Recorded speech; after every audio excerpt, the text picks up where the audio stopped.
Welcome. Let's learn how to speak English at the airport. At the check-in counter. Hello, I'd like to check in for my flight. Showing your passport.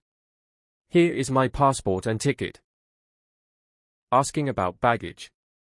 Is my luggage overweight? How many bags can I take? Getting your boarding pass. Here's your boarding pass. Gate 12. Going through security. Please take off your shoes and belt. Simple security vocabulary. Metal detector.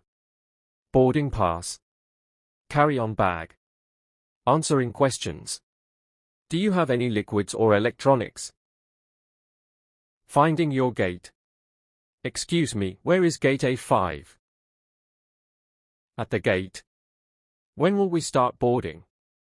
Is the flight on time? Hearing announcements.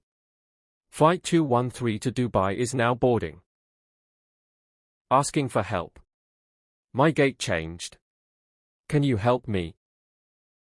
Common airport phrases. Final call. Boarding now. Flight delayed. Boarding the plane. Good evening, welcome aboard. Finding your seat. My seat is 14A. Is this seat taken? Talking to flight attendants. Can I have some water, please? Asking about arrival. What time will we land? Customs and immigration. Why are you visiting? I'm here on vacation. Baggage claim. Where can I collect my luggage? Practice tip. Repeat these phrases to speak confidently at any airport.